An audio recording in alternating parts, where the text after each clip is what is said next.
Hello and नमस्कार friends, मैं संतोष कुमार पटेल और आप देख रहे हैं टेक्नो प्लस सिटी चैनल। तो आज इस चैनल पर जो बहुत ही अच्छी वीडियो आ गई है, आप इसको जरूर देखिएगा, एकदम लास्ट तक देखिएगा। इन प्रश्नों को हम आज आपके लिए दे रहे हैं इम्पोर्टेंट कैटेगरी में। यानी आप समझ रहे होंगे कि जो अब की बार परीक्षा में आने वाला है, आपके जो सारे प्रश्न आने वाले हैं डेरिवेशन के या दीर्घोत्तरीय क्वेश्चन में, इसी में से आपका आने वाला है। 100% इसी में से आएगा। हमने टोटल आपका 37 या 38 प्रश्नों का एक कलेक्शन तैयार किया है। इसमें से आपको इसका आंसर जो है आपको अवतार, विद्या या राजीव जो भी आपके पास है उन सभी में मिल जाएगा।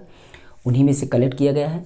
और एक बात आपको ध्यान में रखना है, पूरी तरह से लास्ट तक देखना है, क्योंकि प्रश्नों को हमने कुछ सेपरेट तरीके से लिखा है। दो प्रश्नों को एक ही में कम्बिनेशन किया है, उसको समझाएंगे बताएंगे, तो आपको उसी तरीके से इसको तैयार करना है। और पूरे प्रश्न को जरूर देखा, लास्ट तक स्टे रहना है। जो भी इसका अगर आप PDF चाहते हैं तो आपको टेलीग्राम चैनल पर हमसे जुड़ जाना है। नीचे डिस्क्रिप्शन में टेलीग्राम चैनल की लिंक है।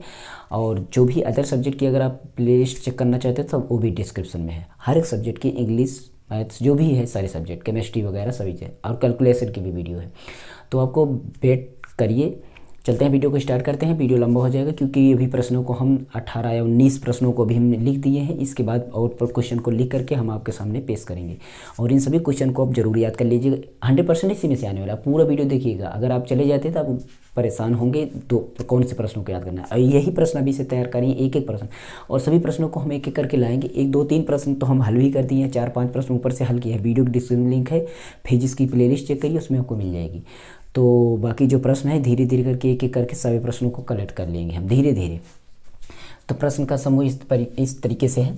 यहाँ पर आपको पहले प्रश्न मिल रहा है जो डेरिवेशन दीर्घोत्तरीय महत्वपूर्ण परीक्षा में आने वाले जो प्रश्न है वही प्रश्न लिया गया है। आप आ गए हैं तो आप समझ ही रहे होंगे। तो यहाँ पर देखिए, पहला प्रश्न है कि किसी वैद्युत द्विध्रुव के कारण अच्छी स्थिति में किसी विद्युत पर विद्युत क्षेत्र की तीव्रता के व्यंजक ज्ञात कीजिए। यानी पहले पार्ट का आपका जो ये डेरिवेशन है कि वैद्युत द्विध्रुव के कारण अच्छी स्थिति में किसी बिंदु पर वैद्युत क्षेत्र की तीव्रता का व्यंजक निकालना है। यानी आपको अच्छी स्थिति में भी और निरक्षीय स्थिति में 2 प्रश्न हो गए, ध्यान में रखिएगा। टोटल प्रश्न वही है। यहीं पर आपका अच्छी स्थिति में किसी बिंदु पर विद्युत क्षेत्र का तीव्रता करना, और यहीं पर निरक्षीय स्थिति में विद्युत क्षेत्र की तीव्रता ज्ञात करना। समझ गए होंगे, आपको दोनों प्रश्न मिल जाएगा, अवतार विद्या किसी भी इसका उत्तर। उसके बाद गॉस के प्रमेय की सहायता से एक समान, यहाँ से देखना है, यही पॉइंट है आपका, एक समान पतले आवेशित, यहाँ तक है, एक समान पतले आवेशित गोलीय कोश के बाहर किसी बिंदु पर विद्युत क्षेत्र की तीव्रता का सूत्र या व्यंजक प्राप्त कीजिए।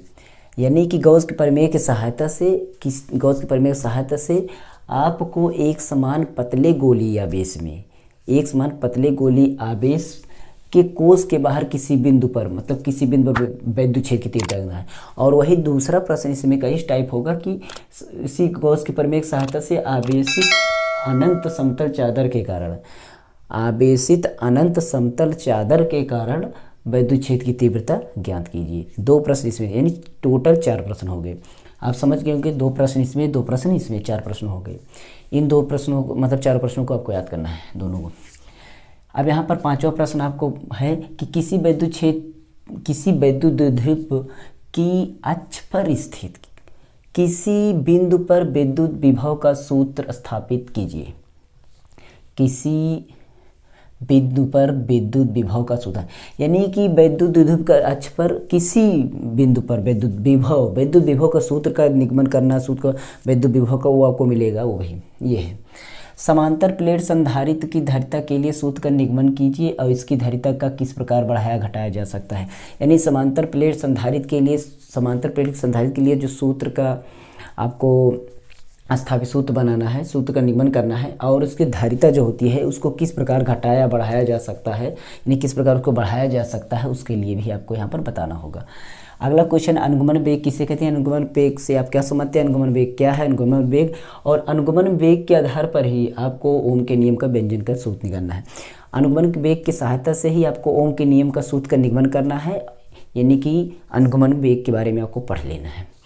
और अगला क्वेश्चन है आपका किरचॉफ का नियम, यानी किरचॉफ के जो भी नियम होते हैं, प्रथम नियम, द्वितीय नियम, जो भी नियम है, यानी किरचॉफ के नियम जो धारा संबंधी नियम है या वोल्टेज संबंधी नियम है, धारा संबंधी और वोल्टेज संबंधी नियम, किरचॉफ के नियमों को व्याख्या कीजिए, किरचॉफ के नियमों को बताइए। टोटली हम कह सकते हैं किरचॉफ के नियमों को बताना है, चाहे वो प्रथम नियम, द्वितीय नियम, जो भी नियम हो।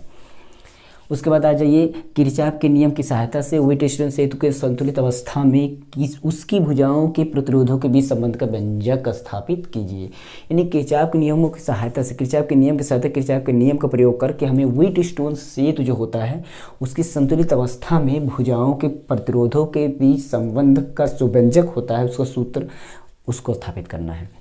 अगला आपका प्रश्न है, किसी धारावाहिक वृत्ताकार कुंडली के केंद्र पर उत्पन्न चुंबकीय क्षेत्र की तीव्रता का सूत्र स्थापित करना है। किसी धारावाही जो होता है वृत्ताकार कुंडली, उसके केंद्र जो होता है, केंद्र पर उत्पन्न चुंबकीय क्षेत्र की तीव्रता का सूत्र स्थापित कीजिए। ये अगला क्वेश्चन है, इसको आपको ध्यान देना है। और एम्पियर का परिपथीय निगमन एम्पियर का परिपथ का जो परिपथीय नियम होता है उसको बताना कि एम्पियर का परिपथीय नियम क्या है, और एम्पियर के परिपथीय नियम का उपयोग करके आपको अनंत लंबाई के सीधे पर धारावाही चालक के कारण उत्पन्न चुंबकीय क्षेत्र का सूत्र स्थापित करना है। एम्पियर का परिपथीय नियम ध्यान रखना है, परिपथीय नियम यहाँ पर वृत्ताकार कुंडली के केंद्र पर है, ठीक। यहाँ पर किरचॉफ का नियम ज्ञात करना है। उसके बाद आपको यहाँ पर देखिए हम सभी जगह अंडरलाइन कर दे रहे हैं, आपको ओम का नियम ज्ञात करना है, ठीक है। अनुगमन वेग की सहायता से समांतर पे संधारित्र आपका संधारित्र की धारिता के लिए आपको, तो इसी प्रकार से आपको सारी चीज़ें हम अंडरलाइन करते जाएंगे। और दो समांतर धारावाही चालकों के बीच लगने वाले बल का सूत्र, दो समांतर धारावाही चालकों के बीच लगने वाले बल का सूत्र स्थापित कीजिए और एम्पियर की परिभाषा भी दीजिए, और एम्पियर की परिभाषा भी देना है। ये 13 प्रश्न है। एक समान चुंबकीय क्षेत्र में स्थित चुंबकीय द्विध्रुव पर लगने वाले बल आघूर्ण का सूत्र प्राप्त करना है, ठीक है, जो एक समान चुंबकीय क्षेत्र स्थित। और चल कुंडली होती है, चल कुंडली में धारा मापी का सिद्धांत आपको लिखना है। चल कुंडली में आपका धारा मापी का सिद्धांत देना और कार्बीद भी बताना है, और सुग्राहिता के लिए किस प्रकार बढ़ाई जा सकती है, जो उसकी सुग्राहिता के लिए आपको किस प्रकार बढ़ाई जाए। चौक कुंडली आपको पढ़ लेना है, बहुत ही अच्छा प्रश्न है। और उसके बाद चुंबकीय फ्लक्स के लिए आप क्या समझते हैं, चुंबकीय फ्लक्स से चुंबकीय संबंधी जो वैद्युत चुंबकीय प्रेरण संबंधी जो नियम है फैराडे के, उनको पढ़ लेना है। वैद्युत चुंबकीय प्रेरण के फैराडे के नियम को आपको पढ़ लेना है। कुल मिलाकर चुंबकीय फ्लक्स को और विद्युत चुंबकीय प्रेरण के संबंधी जो फैराडे के नियम है उसको पढ़ लेना है। और आपको धारावाही प्रणालिका के बारे में आपको स्वप्रेरण गुणांक का सूत्र स्थापित करना है। उसके बाद LCR का परिपथ के लिए, ठीक, और प्रतिबाधा तथा कालांतर के बीच सूत्र स्थापित करना है। LCR परिपथ के लिए प्रतिबाधा और कालांतर के बीच जो सूत्र बनता है उसको स्थापित करना है।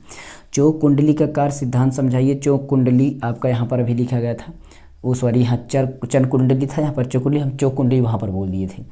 तो चल कुंडली हो गई और चौक कुंडली है, दोनों कुंडली। चौक कुंडली का कार्य सिद्धांत और उसमें वी वाट इन धारा का महत्व बताना है। चल कुंडली यहाँ पर तो उसकी कार्यवेद्य सिद्धांत था, यहाँ पर चौक कुंडली उसके कार्यवेद्य सिद्धांत है, दोनों कुंडली। और परस्पर संपर्क में रखे दो पतले लेंसों के संयोजन में फोकस दूरी के लिए सूत्र का निगमन करिए। ये भी बहुत इंपॉर्टेंट, बहुत बार पूछा जाता है, परस्पर संपर्क में दो पतले लेंसों के। तो इतना था आपका ये क्वेश्चन। अगर आप इसको स्क्रीनशॉट लेना चाहते हैं तो यहाँ पर ले सकते हैं, लेकिन अगर आपको समझ नहीं पाए एकदम क्लियर PDF आपको हमारे टेलीग्राम चैनल के जाएंगे तो वहाँ पर हम इसको डाल देंगे, वहाँ पर आपको मिल जाएगा इसका पूरा PDF सेम टू सेम इसी तरीके से एकदम क्लियर आपको मिल जाएगा। जो भी नहीं जुड़े हैं वहाँ से जुड़ सकते हैं, ठीक है। और इसका अगला आगे प्रश्न हम देते हैं। अगर आपको इस तरह लिखने में ठीक नहीं तो इसको कहें तो हम पेज के रूप में हम ढाल करके फिर बिना फेस कैम के वीडियो बनाएंगे तो आपको ऐसे लिख करके बताना पड़ेगा। उसको हम PPT बना लेंगे, पावर पॉइंट बना लेंगे या वर्ड एक्सेल पर इसको बना लेंगे, तो उसके बाद बता सकते हैं। जैसा भी आपको अच्छा लगे, अगर इस तरह से ठीक लग रहा है तो इस तरह से ही बता सकते हैं, बाकी अगर कहते हैं तो हम पेज से ही बता सकते हैं। पेज में क्या होता है, उसमें हम जो बताएंगे आपको हमारा चेहरा नहीं दिखेगा और कुछ भी नहीं आएगा उस तरीके। उसमें थोड़ा टाइम भी लग जाता है, इसमें भी टाइम लगा, वैसे जो भी कहें आप कमेंट कर सकते हैं। चलिए आगे देखते हैं प्रश्न। तो आगे का प्रश्न आपका 20 नंबर है। 20 नंबर आपका प्रश्न है कि किसी गोलीय पृष्ठ पर प्रकाश के अपवर्तन का सूत्र लिखिए, ठीक।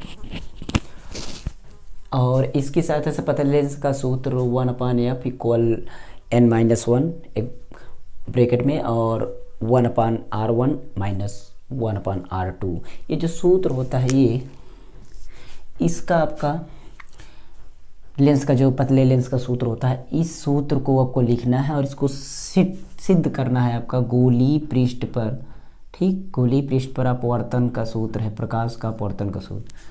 उसके बाद अगला प्रश्न है अपवर्तनांक तथा वक्रता त्रिज्या के पदों में संबंध स्थापित कीजिए। अपवर्तनांक वक्रता त्रिज्या के बीच में जो संबंध स्थापित, मतलब उसके पदों में संबंध स्थापित करना है, ये प्रश्न अगला नंबर है 21। 21 नंबर। 22 नंबर क्वेश्चन है प्रिज्म के प्रकाश के अपवर्तनांक सूत्र अल्पतम विचलन कोण। अपवर्तनांक का सूत्र जो होता है अल्पतम विचलन कोण और प्रिज्म का कोण के पदों में निगमित कीजिए। अपवर्तनांक का सूत्र में आपका अल्पतम विचलन कोण और प्रिज्म का कोण, इन दोनों को याद करना है, तैयार करना है। खगोलीय दूरदर्शी द्वारा अंतिम प्रतिबिंब स्पष्ट न्यूनतम दूरी पर बनने का किरण आरेख बनाइए।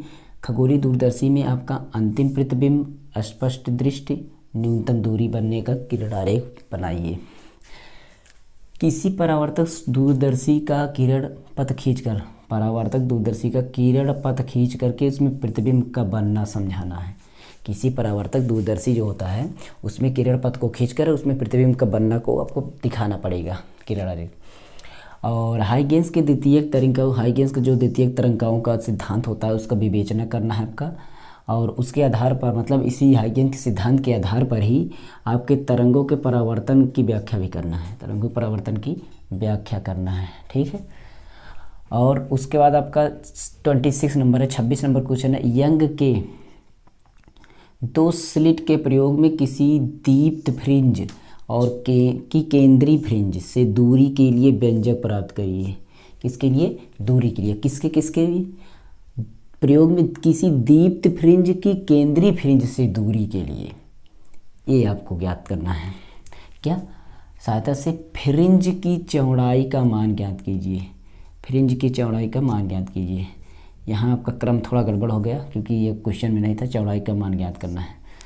तो आपका कुल मिला करके यहाँ पर आपका 21, 23, 25 और उसके बाद 20 यहाँ पर 7 हो जाएगा और इसी तरह से 8 और ये 9, कुल मिलाकर आपका क्रम गड़बड़ होता जा रहा है। ये 29 और ये 30, ये आपका 31 होगा, वहाँ है 30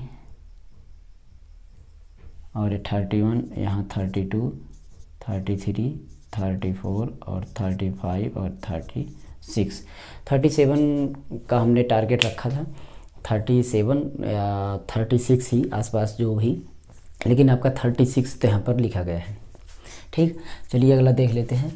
एक पतली झिर्री जो होता है उसमें प्रकाश के विवर्तन के कारण अप्रकाश का विवर्तन का प्रतिरूप बनाइए और उसका व्याख्या भी कीजिए, और प्रकाश के विवर्तन की व्याख्या भी करना है। सिद्ध कीजिए कि, सिद्ध करना है किसको? कि किसी पारदर्शी पृष्ठ पर ध्रुवण का कोण और आपतित प्रकाश के किरण के लिए परावर्तित अपवर्तित किरण की परस्पर लंबवत होती हैं, ये सिद्ध करना है।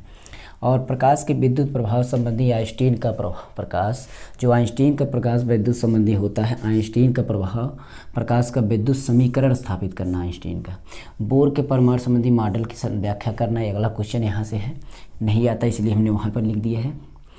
और उसके बाद हाइड्रोजन परमाणु के लिए जो ऊर्जा स्तर होते हैं स्पेक्ट्रम रेखाओं के लिए, लाइमन श्रेणी, बामर श्रेणी और पाश्चन श्रेणी, सभी की उत्पत्ति के संगत संक्रमण दिखाइए। ये स्पेक्ट्रम किस क्षेत्र में मिलती हैं ये भी बताइए। यानी आपको ये हाइड्रोजन परमाणु जो ऊर्जा स्तर होता है इसको ज़रूर याद कर लेना। इस पर न्यूमेरिकल भी कभी कभी आता है, और न्यूमेरिकल तो आता ही है, इसके साथ साथ ये आपका डेरिवेशन भी आता है बहुत, लाइमन श्रेणी, बामर श्रेणी और पाश्चन श्रेणी। और आपका पीएन संधि डायोड बहुत अच्छी तरीके से पढ़ लेना है, जिसमें आपको अर्ध तरंग दृष्टिकारी के रूप में कैसे प्रयुक्त किया जाता है और सरल परिपथ बना करके कार्यविधि समझाना है, और निवेशी तथा निर्गत वोल्टाओं का तरंग रूप भी दिखाना है। उसके बाद आपका फोटो डायोड प्रकाश का आपका संसूचक के रूप में कैसे कार्य करता है इस कथन की पुष्टि भी करना है। ठीक है। जेनर डायोड क्या है इसको बताना है। जेनर डायोड का उपयोग वोल्टेज रेगुलेटर के रूप में परिपथ आरेख के लिए सहायता करता है, इसको बताना है जेनर डायोड।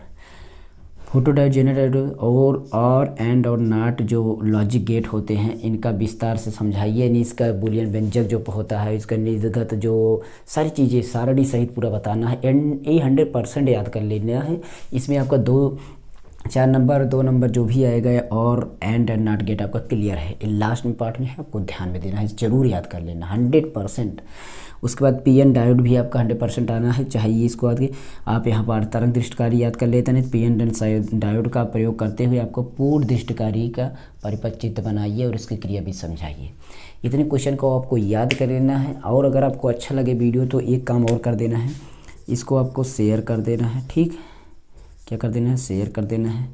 और हो सके तो फिर लाइक भी कर देना है। और हो सके या ना सके लेकिन आपको कमेंट मस्ट है, आपका कमेंट ज़रूर करना है। और सब्सक्राइब आपकी इच्छा है, सब्सक्राइब करने के लिए कोई नहीं आपत्ति नहीं है। आपका सब्सक्राइब करिएगा तो बेल आइकन ज़रूर प्रेस कर दीजिएगा, ध्यान में रखिएगा, ऑल प्रेस कर दीजिएगा। ठीक, तो इस तरीके से आपको इसको अपने दोस्तों में शेयर कर देना है और कमेंट और मस्ट जरूर करना है। भरा बुरा जो भी हो सके कमेंट कर देना है। पर आपके लिए जो भी हमने वीडियो इस तरह केमिस्ट्री की इंपॉर्टेंट क्वेश्चन इसके बाद वीडियो जो पड़ेगी आपकी एक या कल या परसों में, मतलब अगली वीडियो जो पड़ेगी वो केमिस्ट्री की इंपॉर्टेंट क्वेश्चन वीडियो पड़ेगी। सारे केमिस्ट्री के आपके पूरे इंपॉर्टेंट क्वेश्चन आपके पढ़ेंगे। ये दीर्घोत्तरी का क्वेश्चन था, इसी तरह से आपका आदि लघुत्तरी भी देख लेंगे। बाकी लगभग आपका फिजिक्स का इतना अगर पढ़ लेते हैं तो हम और न्यूमेरिकल तो क्रमवाइज हल ही करा रहे हैं हर एक पार्ट का बारी बारी से। ठीक है, और न्यूमेरिकल के लिए आप स्टे रहिए। पूरा वीडियो हर एक सब्जेक्ट का लाएंगे, बस आपको हमें सपोर्ट करना है। अगर आप चाहते हैं इस तरह ना लिखें, अगर राइटिंग ना गई हो तब भी बताना है। और जो कोई भी दिक्कत हो, और इसके साथ साथ अगर हम कहेंगे तो उसको हम पेज द्वारा भी बनाकर आपको बता देंगे, लेकिन पेज में आपको हम दिखाई नहीं देंगे, वैसे ही बताना पड़ेगा। तो इसका अगर पीडीएफ चाहते हैं बता दिया हमने कि टेलीग्राम चैनल ज्वाइन कीजिए, वहाँ पर आप कमेंट करिए हमें टेलीग्राम चैनल पर, हम आपको इसका पीडीएफ भेज देंगे, वहाँ पर वैसे भी डालते रहते हैं। ओके, तो यही था वीडियो। अगली अगर वीडियो चाहिए तो कमेंट ज़रूर करना है, चाहे जिस सब्जेक्ट की हो। इसका स्क्रीनशॉट ले सकते हैं, एनी प्रॉब्लम आप मस्ट कमेंट करना। ठीक है, तो बस यही है। अगली वीडियो आएगी, शॉर्ट वीडियो, लॉन्ग वीडियो, हर type video, mobile computer technology educational video और लेटेस्ट अपडेटेड न्यूज़ जो भी होती है वो सारी चीज़ें। हो सकता है आपकी जो स्कॉलरशिप आने वाली है, हो सकता है आप स्कॉलरशिप आपकी आ जाए, बहुत जल्दी आ जाएगी। स्कॉलरशिप को फॉर्म जो भी फिलअप किए हैं वो आप जरूर खाते को चेक करते रहिए। हो सकता है आप स्टेटस चेक कर लीजिए, आपको पता चल जाएगा। ओके, न्यूज़ यही है। और परीक्षा आपकी लगभग बहुत जल्द ही आपकी बार हो सकता है अप्रैल में हो, ध्यान में रखिएगा। ठीक, नमस्कार एंड जय हिंद, चलते हैं।